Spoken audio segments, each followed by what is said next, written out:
I walked into the apartment I had paid for with my own blood, sweat, and tears, expecting silence.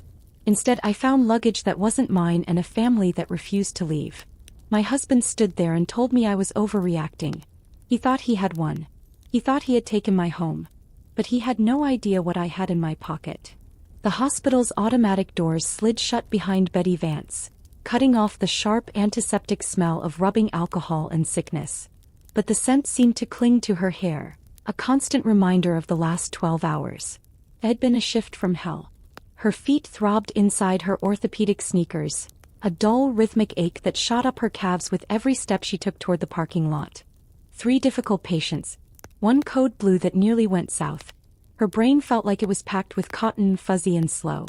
All she wanted, all she desperately needed, was the silence of her own living room. She imagined her gray velvet couch, the soft hum of the refrigerator, and the feeling of kicking off her scrubs. She unlocked her car, slumped into the driver's seat and closed her eyes for a second. She was finally going to her sanctuary. But she had no idea that her sanctuary no longer existed. Betty pushed her apartment door open with her shoulder, her hands complete with a heavy bag of groceries and her work duffel.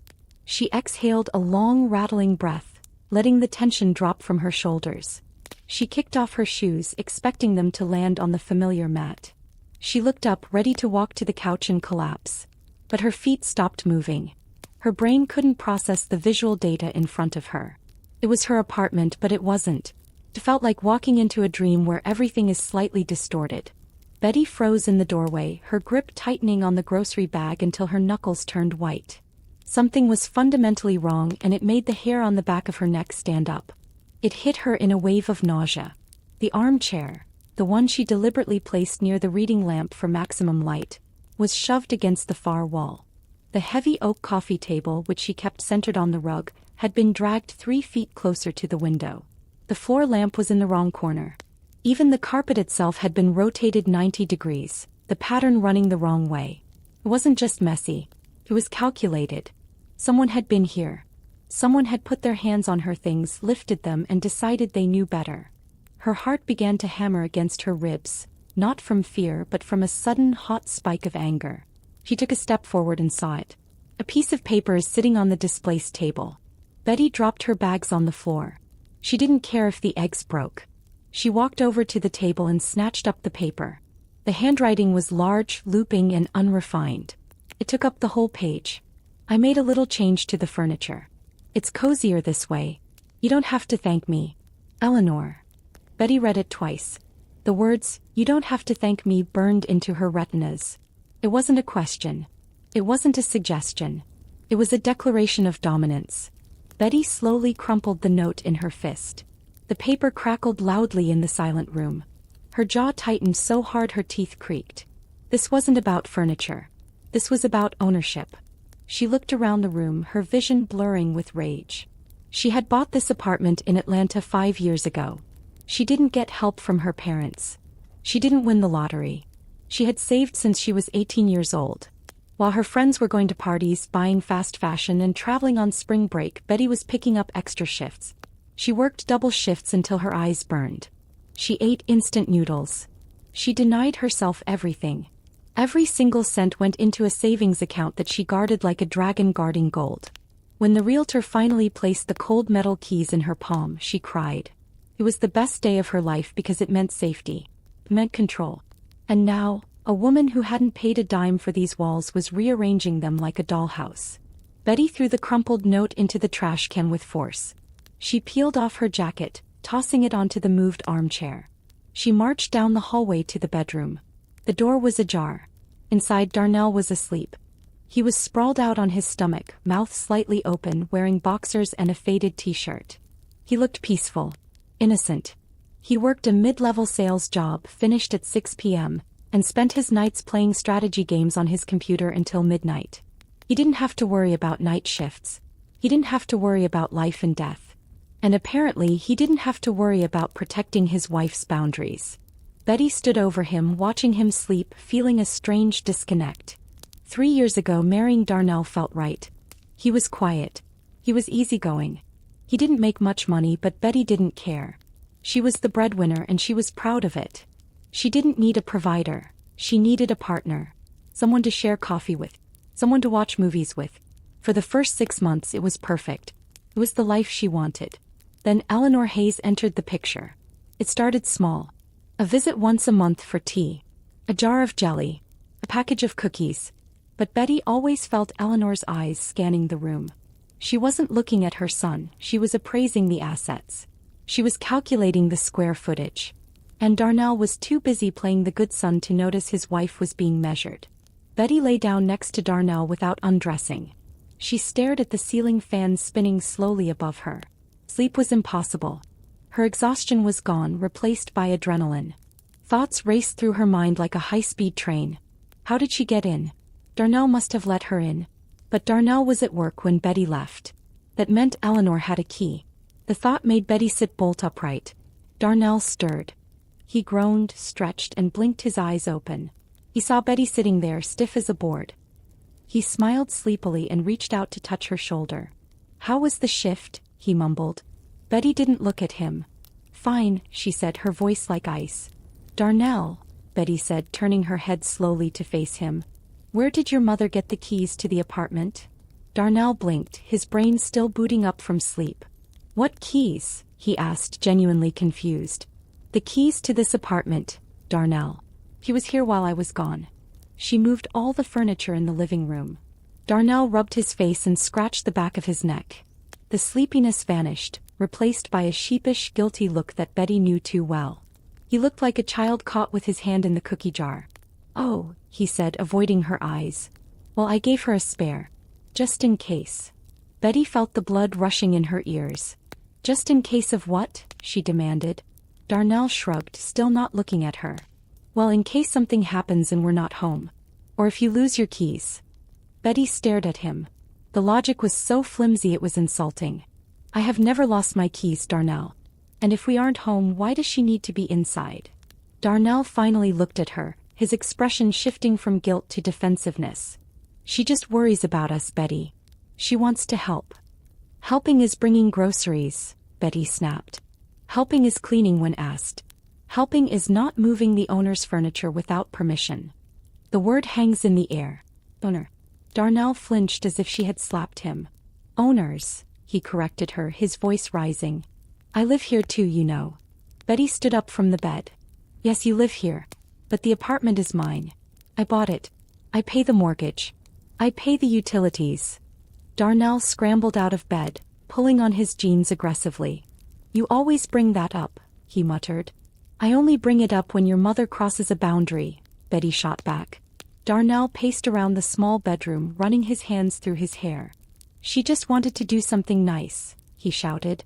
"Doing something nice is asking." Betty yelled back. "Not breaking in."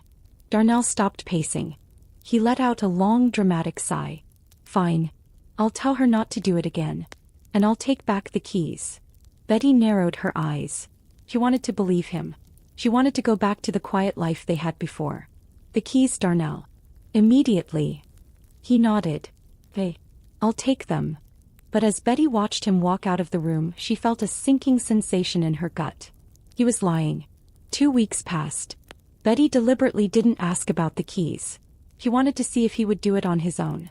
He didn't. Eleanor's presence didn't vanish. It mutated. She stopped moving the furniture, but she started appearing in the gaps of Betty's life. She came over twice a week, always when Betty was at the hospital. Darnell would mention it casually over dinner, stabbing a fork into his pasta. Mom came by. She brought dumplings. Mom was here. She cleaned the windows. Betty said nothing. She chewed her food and swallowed the anger. He was documenting. Eleanor was like a mold spore, quiet, persistent, and spreading into every corner of the house. It wasn't just the visits. It was the artifacts she left behind. Eleanor was marking her territory.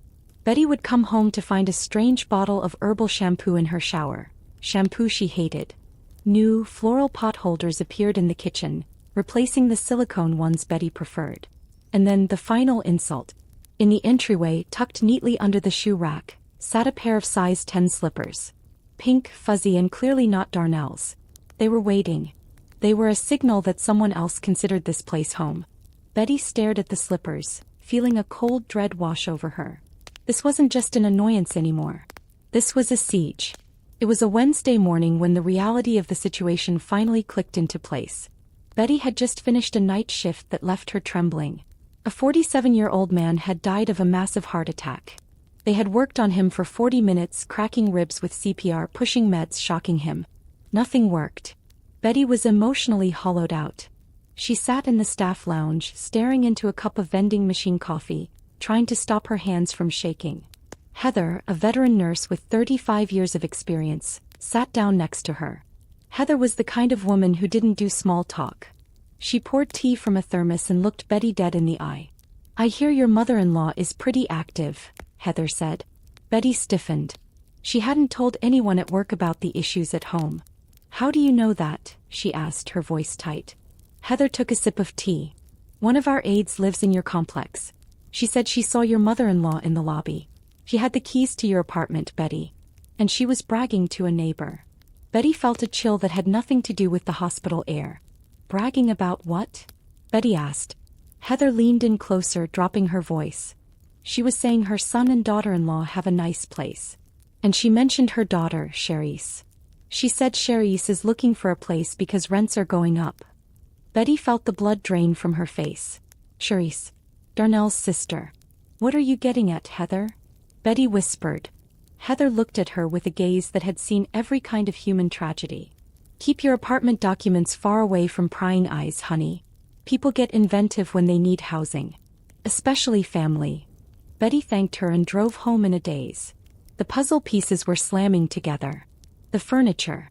The visits. The cleaning. Eleanor wasn't just being a nuisance. She was preparing the nest. But for whom? As soon as she got home, Betty ignored the fatigue. She went straight to her closet. She grabbed her bag and went back to work, not to clock in but to the locker room. She had a small personal safe in her locker. She opened it and checked the contents. The deed. The sales contract. The technical passport. Everything was there. She touched the papers, feeling the texture of the official seals. This was her shield. Darnell had never cared where these papers were. He didn't have a key to this safe. Reassured, Betty went back home and collapsed into bed. He thought she was safe. She thought having the papers was enough. But she was wrong. The next few days were quiet. Too quiet. Eleanor didn't show up. Darnell was acting normal, working, eating, gaming. Betty almost let her guard down. She nearly convinced herself that Heather was gossiping. But then one evening, while Betty was washing dishes, Darnell's phone rang in the hallway. He was in the bathroom, the water running. He had left his smartphone on the armrest of the couch. Betty didn't mean to listen. But the voice coming from the speaker was loud, piercing, and familiar. It was Eleanor. And she wasn't whispering. "Don't worry, it'll all work out," Eleanor's voice crackled through the room. "The apartment will be cleared out. I promise you." Betty froze. The soapy plate slipped from her hand and clattered into the sink, but she didn't hear it. Cleared out. She wiped her wet hands on her pants and walked into the living room. She picked up the phone. "Eleanor," Betty said. Her voice was low and dangerous. Silence on the other end. Then a nervous stutter. "Oh, Betty. Hi. I was talking to Darnell." Betty gripped the phone. "I heard what you said. You said the apartment will be cleared out. What are you talking about?" Eleanor let out a short, nervous laugh. "I wasn't talking about your apartment. I meant, I want to do a renovation on mine. That's why I'm discussing it with Cherise." "You're lying," Betty thought, but she didn't say it. She just listened to the silence on the line. "Maybe Cherise can help," Eleanor continued, digging herself deeper. "You two have a small apartment, so what? I can call it whatever I want." Betty didn't argue. She realized in that second that arguing was useless. Eleanor was a strategist. She was weaving a web, and Darnell was either a fly caught in it or the spider helping her spin it. Betty hung up the phone just as the bathroom door opened. Darnell walked out, saw the phone in Betty's hand, and went pale. "Mom called?" Darnell asked, his voice cracking slightly. "Yes," Betty said. She put the phone down. "Ask her what she wanted." Darnell didn't pick it up. He looked guilty. Betty didn't scream. She didn't fight. She realized that words were no longer weapons in this house. Action was the only thing left. The next morning, she woke up an hour before her shift. She didn't wake Darnell. She got dressed, drank her coffee black, and called a number she had looked up the night before. When she returned an hour later, she wasn't alone. A man in blue coveralls followed her up the stairs, carrying a heavy toolbox. He wasn't there to fix a leak. He was there to secure the perimeter. The locksmith didn't ask questions. He was a professional who had seen the look in a woman's eyes when she no longer felt safe in her own home. He worked quickly. The high-pitched whine of the drill bit eating into the metal doorframe was the only sound in the hallway. To Betty it sounded like music. Sounded like a drawbridge being raised. He removed the old standard deadbolts, the ones Eleanor had a copy of, and installed high-grade anti-force protection locks. The steel was cold and heavy. He handed Betty 3 sets of keys. One for her, one for the safe at work, and the third for Darnell. She held the new keys in her palm, feeling their jagged edges. They were sharp. They were final. But she knew the most challenging part wasn't installing them. It was what would happen when Darnell tried to use the old ones. It was 6:15 p.m. when the handle jiggled. Betty was sitting on the couch, a book open in her lap that she wasn't reading. She was listening. She heard the familiar heavy footsteps in the hallway, the jingle of his keychain, and then the metallic clack-clack of a key sliding into a lock. Then silence. Then the clack-clack again, harder this time. Darnell was twisting it, trying to force the old key into a mechanism that no longer accepted it. A moment of confused silence followed, and then the doorbell rang. It was a sharp, impatient sound. Betty stood up, smoothed her shirt, and walked to the door. She didn't hurry. She unlocked the deadbolt, the heavy thunk echoing in the apartment, and pulled the door open. Darnell stood there, his tie loosened, his face flushed with irritation. He held his keychain up as if it were evidence. "The key isn't working," he said, stating the obvious. Betty didn't step aside to let him in immediately. Instead, she reached into her pocket and pulled out the new, shiny key. She held it out to him. "I changed the locks," she said calmly. Darnell took the key, looking at it as if it were an alien object. His face sagged, the irritation replaced by a dawn of realization. "Why?" he asked, his voice dropping. "Because your mother had a duplicate that you promised to retrieve 2 weeks ago," Betty said. "I didn't forget, Darnell." "You did." Darnell walked past her, throwing his work bag onto the bed with unnecessary force. "I forgot," he shouted, turning around to face her. "I'm busy. I have a job." Betty leaned against the doorframe, crossing her arms. "Now it doesn't matter," she said. "If something happens, she'll call us like any normal person. She doesn't need a key." Darnell's face turned even redder. "You could have at least told me," he spat. "So you could make a third duplicate behind my back?" Betty countered. The air in the room felt thick, charged with electricity. Darnell looked at her with genuine hurt, and that's what scared her. He honestly didn't see the problem. "She's my mother," he pleaded. "She's not a stranger." "This is my apartment," Betty said, her voice trembling slightly. "And I decide who has the keys here." Darnell let out a bitter, hollow laugh. Your apartment.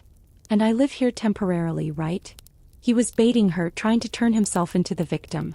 "Yes," Betty said, refusing to take the bait. "You live here." Darnell threw his hands up. "I know what you think. You think because you bought it before the wedding I'm nobody here." Betty rubbed her temples. "I didn't say that, Darnell. But you are acting like a guest who invites other guests without asking the host." It was their first serious fight in 3 years. The shouting lasted for an hour. But eventually the noise stopped, replaced by an even worse silence. By evening they had technically reconciled. Darnell muttered a formal apology, staring at his shoes. Betty nodded, accepting it because she was too tired to keep fighting. He hugged her and she let him, but her body remained stiff. Something between them had snapped. It wasn't a clean break. It was a hairline fracture in the foundation of their marriage. Betty lay in bed that night, listening to Darnell's breathing, wondering if he was dreaming of a life where his mother ran the household.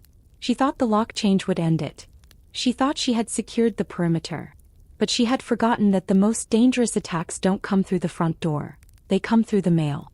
3 days later the letter arrived. Betty was sorting through the mail in the entryway, pizza coupons, electric bills, and a flyer for a new gym. And then a thick, white envelope with a heavy texture. The return address was embossed in black ink. The law offices of Wilson and Bell. Betty frowned. She didn't have a lawyer. She hadn't been sued.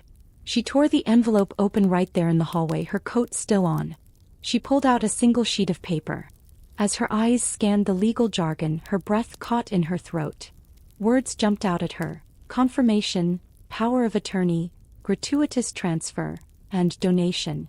Betty read the sentence 3 times, her brain refusing to comprehend the audacity. Request for confirmation of a power of attorney for the donation of 1/2 of the apartment property located at Magnolia Ridge Drive to Cherise Hayes. The world seemed to tilt on its axis. Someone had tried to give away half of her home. Please do not sell it. Donate it. Betty pulled out her phone, her fingers trembling so hard she mistyped the number twice. She dialed the law office listed on the letterhead. A pleasant, professional voice answered. "How may I help you?" Betty's voice came out as a croak. She cleared her throat. "My name is Betty Vance. I received a letter about a power of attorney. I did not sign anything." The receptionist put her on hold. The tinny elevator music played for what felt like an eternity. Betty stared at the wall, her heart hammering a frantic rhythm against her ribs. Finally, the receptionist returned. "Yes, Mrs. Vance. We have the request here. Ms. Eleanor Hayes presented a power of attorney on your behalf to process the donation." Betty gripped the phone until the plastic creaked. "I repeat," Betty said, enunciating every syllable, "I have not signed any power of attorney. This is fraud." The receptionist's tone shifted instantly from polite to alarmed. "In that case, the procedure is suspended. You will need to come in person with your ID immediately." Betty hung up. She felt cold. Bone-deep cold. This wasn't just a mother-in-law overstepping boundaries. This wasn't just about moving furniture. This was a crime. Eleanor had forged Betty's signature, walked into a law office and looked an attorney in the eye, trying to steal $500,000 worth of real estate to give to her daughter. It was predatory. It was calculated. Betty went upstairs, locked every single one of the new deadbolts and sat in the kitchen. She looked out the window, but she didn't see the street. He saw the war that was coming. She had 2 choices: tell the police or tell Darnell. She knew if she told the police, Darnell would never forgive her. But if she told Darnell, would he even believe her? Betty decided to play chess, not checkers. She wouldn't tell Darnell yet. Not until she had the proof solidified. The next day she took a sick day. She drove to the law office of Wilson and Bell. The attorney was an older woman with steel-gray hair and eyes that missed nothing. She looked at Betty's driver's license, then at the forged document Eleanor had submitted. "This happens more often than you'd think," the attorney said, shaking her head. "Relatives feel entitled. They think family ties override the penal code." Betty looked at the fake signature. It was a shaky attempt at her own handwriting. "Can I file a police report?" Betty asked. "You can," the attorney said. "Document forgery is a felony." Betty hesitated. A felony meant prison. It meant handcuffs. It meant publicly destroying Darnell's mother. Despite everything, Betty still loved Darnell, and she knew that arresting his mother would kill their marriage instantly. "I won't file a report yet," Betty said quietly. "Just block everything. No transactions without my physical presence." The attorney nodded, respecting the decision but clearly thinking it was a mistake. "Sensible. But be careful, Mrs. Vance. People who try this once usually try again." Betty left the office feeling heavy. She had spared Eleanor. But as she drove home, she wondered if that mercy was actually a weakness Eleanor would exploit. Returning home, Betty found Darnell exactly where she expected him, glued to his computer screen. The room was dark, illuminated only by the flickering blue light of a strategy game. He was clicking furiously, leading digital armies into battle, utterly oblivious to the real war happening under his roof. He didn't turn around when the door opened. "Darnell, we need to talk," Betty said. "Aha," he mumbled. "Just a minute. I'm finishing this match." Betty didn't wait. She walked over to the wall and yanked the power cord out of the socket. The hum of the computer died instantly. The screen went black. Darnell sat in the sudden darkness, staring at his reflection in the monitor. "What are you doing?" Darnell shouted, spinning his chair around. "I was winning." "We need to talk now," Betty said. Her voice wasn't loud, but it was terrifyingly calm. Darnell leaned back, annoyed. "Tao what?" Betty threw the letter from the law office onto his desk. It slid across the surface and hit his keyboard. Your mother attempted to donate half of the apartment to your sister using a forged power of attorney in my name. Darnell blinked. He looked at the letter, then at Betty. His brain tried to reject the information. What? That must be a mistake. It is no mistake, Betty said. I was at the attorney's office today. I saw the document. I saw the fake signature. Darnell shook his head, a nervous smile playing on his lips. It can't be. Mom wouldn't do something like that. Maybe she just got confused. Betty let out a harsh, joyless laugh. Sounded like glass breaking. Confused? He forged my signature, Darnell. She went to a lawyer. You don't accidentally try to transfer property titles. Darnell stood up and began to pace the small room, cornered. I'll talk to her, he said quickly. I'll straighten this out. Don't bother, Betty said. I don't want you to talk to her. I want you to see her for what she is. Darnell stopped pacing. He clenched his fists. You're turning this into a surveillance operation. You're paranoid. I am protecting my property. Betty screamed, finally losing her cool. I see, Darnell said quietly. To you, property is more important than family. Betty stepped closer to him. My family is us, Darnell. You me. Not your mother who steals from me. Not your sister who feels entitled to my labor. Us. Darnell looked away. They are my family too, he whispered. Then choose, Betty said. The word hung in the air like a guillotine blade. There was a silence that lasted for 10 seconds. Darnell looked at his wife, really looked at her, and saw a stranger. You're making me choose? He asked in disbelief. No, Betty replied. You made that choice when you gave her the keys. You made it when you ignored the boundaries. Now I'm just asking you to say it out loud. Darnell didn't say it. He turned abruptly, walked out of the room, and slammed the bedroom door so hard the pictures on the wall rattled. Betty was left alone in the kitchen. She sat down, her hands shaking. She knew Darnell hadn't chosen her. His silence was the answer. But she didn't realize that while he was hiding in the bedroom, Eleanor was already planning her next move. One that wouldn't rely on papers, but on pure emotional manipulation. The following weeks were a masterclass in tension. Darnell became a ghost in his own home. He barely spoke. He ate dinner alone. He slept on the edge of the bed, facing the wall. Eleanor disappeared completely. No visits. No calls that Betty heard. It was peaceful, but the kind you feel before a hurricane makes landfall. Betty worked her shifts, checked her documents daily, and waited. He thought maybe she had won. The threat of legal action may have scared Eleanor off. But predators don't stop hunting. They change their camouflage. 2 weeks after the forgery incident, Betty came home from a Saturday night shift to a smell she hadn't smelled in years. Fresh flowers.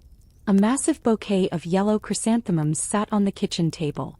They were vibrant and cheerful, yet entirely out of place in the Cold War zone of their apartment. Next to the vase was a note. Forgive me for everything. I love you. Betty stared at the flowers. Her stomach twisted. Darnell never bought flowers just because. He was cheap. He was practical. This was a performance. Darnell emerged from the bedroom, smiling a smile that didn't quite reach his eyes. Do you like them? He asked softly. They're beautiful, Betty said, forcing a smile she didn't feel. She touched a yellow petal, wondering how much this gesture had cost. Not in dollars, but in what Darnell expected in return. Darnell beamed, seemingly relieved that she hadn't thrown the vase at him. I was thinking, he said, rubbing his hands together nervously, maybe we should go out? Movie? That Italian place you like. We haven't been out alone in forever. Betty looked at his hopeful face. Part of her wanted to scream, your mother tried to steal my house. But another part, the part that remembered their wedding day, wanted to believe he was genuinely trying to fix this. Okay, she whispered. Let's go. The dinner was fine. The pasta was good. The wine was red. Darnell was charming. He talked about his new project at work, about the weather, about everything except the elephant in the room. He was attentive, pouring her water, asking about her patients. For 2 hours, Betty allowed herself to relax. She allowed herself to pretend that her marriage wasn't hanging by a thread. But she should have known better. Darnell wasn't a masterful liar, but he was a desperate man. And desperate men are often just pawns in the hands of smarter women. The bill came, he paid, and they went home. The blow didn't land that night. It landed 3 days later when Betty was folding laundry. Darnell was sitting on the couch, nursing a cup of tea, watching her fold towels. He cleared his throat, a sound that had become the prelude to bad news. "Betty," he started, his voice too casual. "I've been thinking." Betty didn't turn around. She snapped a towel straight. "About what?" "Well," he continued, "our 2-bedroom apartment is pretty big for just us. And that second room is just sitting there gathering dust." Betty paused. Her hands froze on the fabric. "And," she asked, "and I thought, maybe we could rent it out. To a student? Or a young professional. It would be great extra income. We could save for a vacation." Betty turned around slowly. She looked at him, really looked at him, and saw the puppet strings. "No," she said. Darnell blinked, his script disrupted. "Why such a hard no? At least let's discuss it." "There is nothing to discuss," Betty said, her voice flat. "I don't want strangers in my home. I work night shifts. I need quiet. I need privacy. I don't need a young professional making coffee at 2 a.m. Darnell set his cup down with a clatter. "But think about the money." "I don't need the money." Betty shot back. "I make enough. I need my sanctuary." Darnell stood up, his face darkening. "Betty, you can't be so categorical. People rent rooms all the time. It's normal." "I won't do it," she repeated. "And if I insist?" he challenged, puffing out his chest. Betty looked him dead in the eye. "You can insist all you want. The apartment is mine. I make the decision." It was the button that always triggered the explosion. "That again?" Darnell shouted. "The apartment is yours. I'm nobody here." "Right. Exactly," Betty said, refusing to soothe his ego this time. "You are not the owner. You do not have the right to turn my home into a hostel." Darnell clenched his fists, turned, and stormed into the bedroom. Slam. Betty went back to the laundry, her heart pounding. She knew this wasn't his idea. Eleanor was whispering in his ear, probing the defenses, looking for a way in. Rent a room. It sounded innocent. But Betty knew that once that door was opened, it wouldn't be a student moving in. A week later, the doorbell rang on a Sunday morning. Betty opened it to find Cherise Hayes standing there. Darnell's sister looked disheveled but determined. She had 2 kids in tow, a boy of 5 and a girl of 3, both wearing backpacks that looked suspiciously full. "Hi, Betty. Can we come in?" Cherise didn't wait for an answer. She pushed past Betty, dragging the kids into the hallway. The children immediately bolted for the living room as if they had been briefed. "Is Darnell home?" Cherise asked, scanning the apartment. "He's sleeping," Betty said, still holding the door handle. "Cherise, what is this?" Cherise waved a hand dismissively. "Oh, don't worry. We were walking in the park and thought we'd say hi. I'll just wait for him." She marched into the kitchen and started making herself tea without asking. Betty stood in the hallway watching the invasion unfold. Betty followed her into the kitchen. Cherise poured tea into a mug that Betty particularly liked. "Hey, Betty," Cherise said, her voice dripping with fake sympathy. "I feel so bad about the power of attorney thing. Mom told me. I swear I didn't know. She made it up." Betty said nothing. She just poured herself a glass of water. Cherise sighed, a long, theatrical exhale. "You know, we're really struggling right now. The landlord raised our rent. Doubled it. Can you imagine?" She looked at Betty, waiting for a reaction. Betty remained stone-faced. "We have mold on the walls," Cherise continued, upping the ante. "The kids are coughing. We can't stay there." "I'm sorry to hear that," Betty said politely. Cherise looked up, her eyes widening. "You guys have so much space here. 2 bedrooms. Good layout. Just the 2 of you." Betty put her glass down. "Cherise," she said, cutting to the chase. "If you are asking to move in, the answer is no." Cherise flushed red. "It's not moving in. Just temporarily. Couple of months. We'd pay for food. We'd help clean." "No," Betty repeated. "But why? We're family." "That is exactly why," Betty said. "Families ruin relationships when they live on top of each other." Cherise slammed her mug down. "So you don't care that my children are living in mold? You're heartless." "Your children have parents," Betty said calmly. "You are adults. Solve your problems. Sherry stormed out of the kitchen just as Darnell emerged from the bedroom, rubbing his eyes. Sherry's, he asked, brightening up. What a surprise. He didn't see the tension. He didn't know about the boundary violation. He just saw his little sister.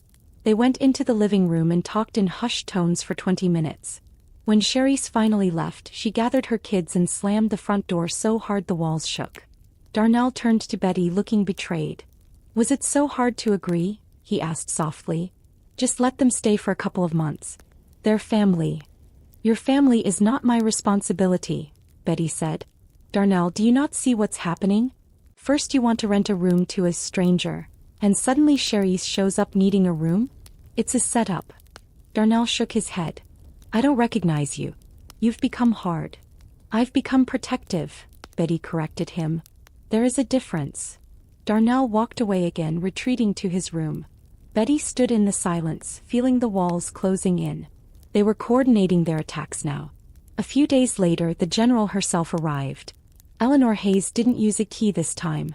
She knocked. When Betty opened the door, Eleanor smiled a sugary, poisonous smile. Hello, daughter-in-law. I made soup. I brought it over. Betty stepped aside, too tired to fight over soup. Eleanor marched into the kitchen, put the pot on the stove, and immediately started opening cupboards.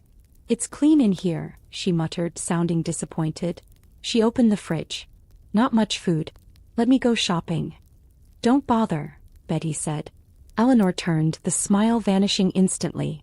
You know, Betty, she said, her voice dropping to a serious register. I wanted to talk to you like an adult. I'm listening, Betty said. Eleanor leaned against the counter. My daughter is in trouble. You have an empty room. We are family. We plan to make that room a nursery, Betty lied. Eleanor scoffed. A nursery? 3 years and no kids. Maybe it's time to stop planning and help the living. Betty clenched her teeth. That is none of your business. Eleanor took a step closer. Do you know, she said, her voice sickly sweet, that by law Darnell has a right to half this apartment? Even if it's in your name? Betty froze. This was new. What? Eleanor smirked, sensing blood. Assets acquired during marriage are divided. Darnell can claim that the value of the apartment increased because of his investments. Renovations, furniture, appliances. It all counts as marital property. Betty felt her stomach drop. The apartment was bought before the marriage, she stammered. But you did renovations after, Eleanor countered. And if Darnell goes to court, he can demand a division of assets. And then he can decide who lives in his half. She grabbed her purse. Think about it, Betty. Family is about obligations. Help us or we will help ourselves. Eleanor left, leaving the scent of cheap perfume and fear in the air. Betty didn't panic. She acted. She took a personal day the very next morning and went to a new attorney, a shark recommended by a friend. This lawyer specialized in messy divorces. After hearing the story, the attorney didn't look worried. The apartment is a premarital asset, she explained. Unless Darnell can prove he made significant financial contributions, mortgage payments, major renovations, he has no claim. Betty breathed a sigh of relief. But, the lawyer warned, gather your proof. Bank statements showing you paid for everything. If he has receipts for paint or furniture, he can try to make a case. It won't get him half the house, but it will drag you through hell. Betty went home and tore the apartment apart. She found the folder with the renovation contracts, signed by her, paid by her. She saw the furniture receipts on her credit card. He saw the utility bills, her name on them. Darnell hadn't paid for a single major item. He bought groceries. He paid for the internet. That was it. He was a passenger in this financial vehicle, not a driver. Betty organized everything, scanned it, and locked the originals in her work safe. She was bulletproof. Or so she thought. Eleanor started coming every day. Darnell must have given her another key, or she had copied the new one before he gave it back. Betty would come home to find Eleanor scrubbing the bathroom tiles. I'm just helping. Eleanor would chirp. But it wasn't helpful, it was psychological warfare. She criticized Betty's organization. She moved spices in the kitchen. She was making herself indispensable to Darnell and unbearable to Betty. Then she asked the question that should have set off every alarm bell in Betty's head. Do you have night shifts this week? Yes, Betty said wary. Thursday. Eleanor smiled. Just curious. It must be hard. On Wednesday, Darnell announced he was leaving on a business trip. 3 days, he said, avoiding her eyes. Suppliers in New York. Betty nodded. Fine. She knew he was lying. Or if he wasn't lying, the timing was too convenient. He was clearing the deck. He was removing himself from the battlefield so he could claim innocence later. I didn't know, Betty. I was in New York. She could already hear his excuse. He left on Monday morning. Betty was alone. She felt the apartment's silence, heavy and pregnant with anticipation. Something was coming. Thursday morning. Betty put on her scrubs. She grabbed her bag. She kissed the empty air of the apartment goodbye. But she didn't work a full shift. She told her supervisor she was sick at noon. She drove back to her building, but she didn't park in her spot. She parked down the street, hidden behind a delivery truck. She had a clear view of the entrance. She waited. 20 minutes later, a red sedan pulled up. Cherise's husband's car. Then a moving van. A small U-Haul. Betty watched in horror as the circus unloaded. Cherise got out holding the kids. Her husband hopped out of the U-Haul. And there, directing traffic like a construction supervisor, was Eleanor. They started unloading boxes. Dozens of them. Suitcases. Toys. A mattress. They weren't visiting. They were moving in. Eleanor pulled a shiny key from her purse. A brand new duplicate, and opened the main building door. The procession disappeared inside. They were moving into her home while they thought she was saving lives at the hospital. Betty didn't run out of the car screaming. She didn't call Darnell. She sat there, her hands gripping the steering wheel, watching the red sedan. A cold, terrifying clarity washed over her. This was it. The line had been crossed. There was no going back. No more talks. No more compromises. She pulled out her phone and called her friend Sarah. "Can I stay with you tonight?" Betty asked. Her voice was steady. "Of course," Sarah said. "What happened?" "I'll tell you later," Betty said. "Tonight I need to sleep. Because tomorrow morning I'm going to war." Betty spent the night at Sarah's, but she didn't sleep.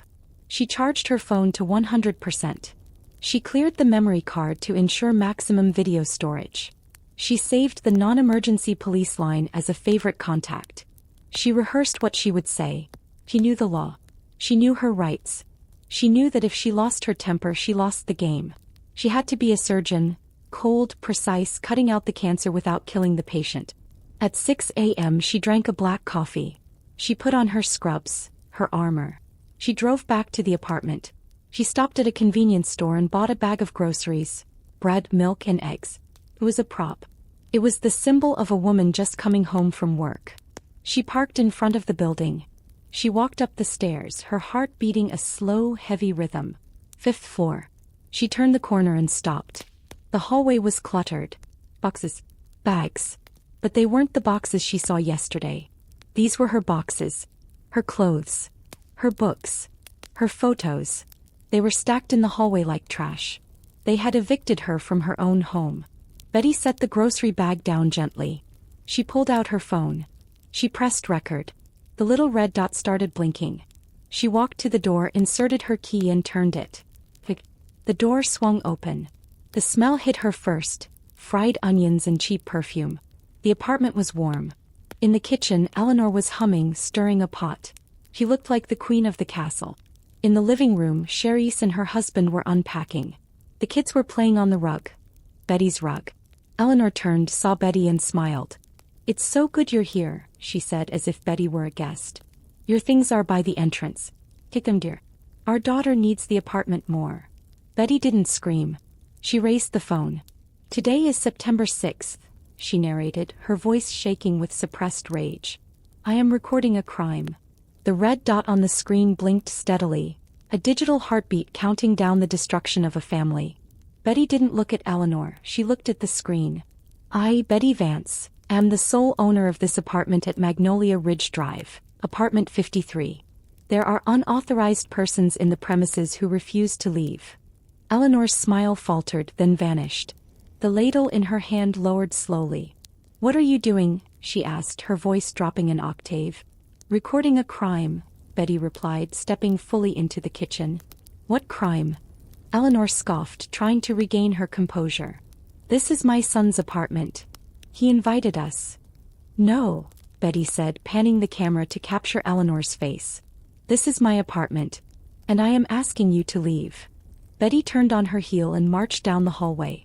She aimed the camera into the living room. It was a chaotic scene of domestic displacement. Charisse was folding clothes on the couch.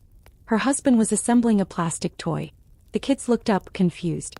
Recorded in the living room, Betty narrated, her voice unwavering, are 4 persons. The citizen Charisse Hayes, her husband, and 2 minors who have illegally entered and refused to vacate. Charisse jumped up, throwing a t-shirt onto the floor.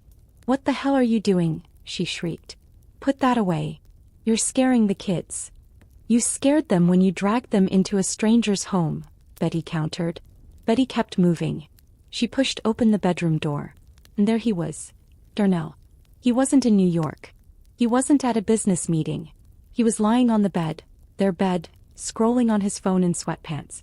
He looked up, saw the camera, and his face went drained of color. It was the face of a man whose lies had just collapsed on top of him. Recorded, Betty said, zooming in on his face.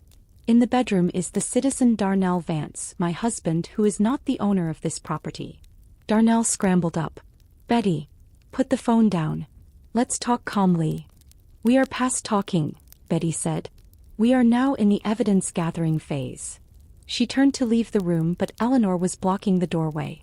The older woman's face was twisted into a mask of pure fury. Turn that off right now, Eleanor commanded. She lunged forward, her hand clawing at the phone. Betty stepped back quickly, raising the device high. Recorded, Betty shouted. The citizen Eleanor Hayes is attempting to prevent documentation and using physical force. Eleanor froze, realizing she was being filmed assaulting the homeowner. This is my son's house, she screamed, spit flying. You have 10 minutes, Betty said, checking her watch. 10 minutes to vacate voluntarily. Or I call the police. Charisse ran into the hallway, followed by her husband, who looked ready to fight. We have our things here, Charisse yelled. We can't just leave. The kids. 9 minutes, Betty said. If you don't leave, the police will remove you. Charisse laughed. A high, nervous sound. The police? Are you crazy? We're family. The police don't arrest family. Watch me, Betty said. She tapped the screen, minimizing the camera app but keeping it recording in the background, and dialed 911 on speaker. The ringing sound filled the tense hallway. Bearingi. Central Dispatch. What is your emergency? My name is Betty Vance, Betty said loud enough for everyone to hear. I am reporting a trespassing in progress at Magnolia Ridge Drive. There are 4 adults and 2 children in my apartment without permission. They have removed my belongings and refused to leave. The operator's voice was calm. Are you the owner? Yes. I have the deed in my hand. Are the trespassers violent? Betty looked at Eleanor. One of them attempted to grab my phone. They are hostile. Understood. Patrol is en route. Betty hung up. The silence that followed was deafening. Eleanor looked at Darnell. Darnell, are you going to let her kick your mother out onto the street? Darnell looked from his mother to his wife.